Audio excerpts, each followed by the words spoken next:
I have cut my pattern for my box out of red habanero paper from Cut Cardstock.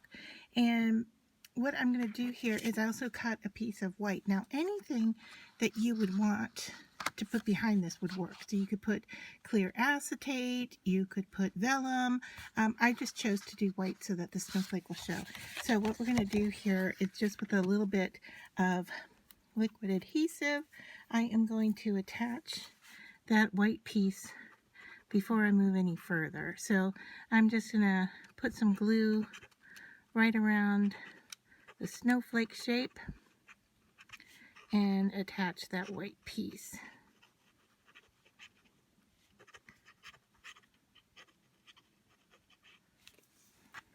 All right, and so I'm just going to make sure that it covers.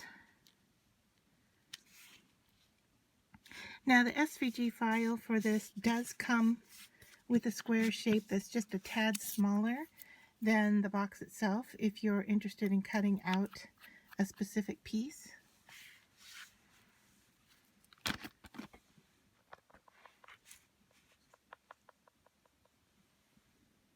Sorry about that. What I was saying was that the SVG file for the box comes with an extra little square piece here that's just a little bit smaller than this if you want to use your cutting machine to cut the piece that goes here. Now I just kind of took a piece of cardstock and covered it up and did a pencil line and cut it off just to save time, but you definitely can do it however you prefer.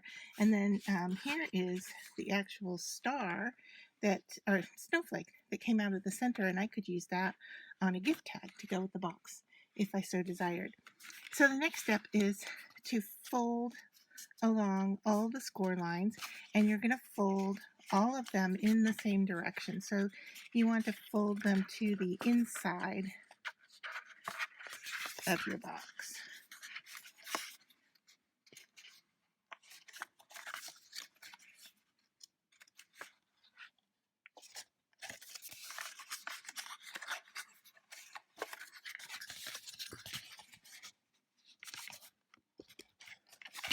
Okay, so we're starting to see what this is going to look like, right? As we fold these in on themselves. And then just going to follow around the box here.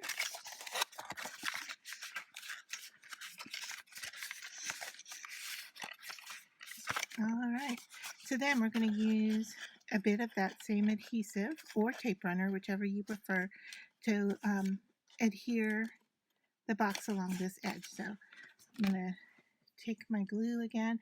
Now the thing about working with a wet glue, and the nice thing about it for projects like this, is that they don't dry immediately, and so you have a little bit of wiggle room to kind of get things adjusted to where you want them.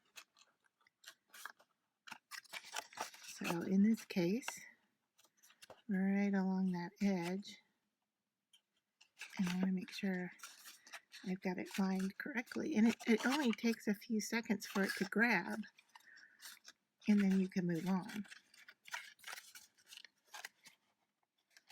And I want to make sure I got that lined up so well. All right. So then our last bit here is just to fold everything in on itself here. All right, so let to go.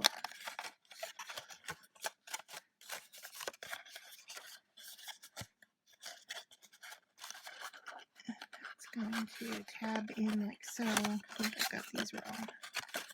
Okay, that piece first, then this one, then the sides. Okay, it's making more sense now. All right, and then that last piece. Now, you don't have to glue this. It's going to hold itself here. But if you want a more sturdy box, you could definitely glue it. If you don't glue it, however, let me take this apart again. You have the ability to store this flat until you need it.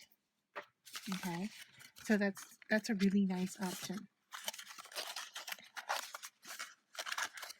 So once again, pop those tabs in,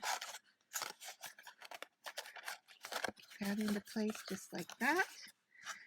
Sides in, top down, and insert in for the final setting here. And it looks like I have a little bit extra on my curve here. So I will fix this on the file, but for this example here, I'm just going to cut a little bit off of my tab there and tuck it in.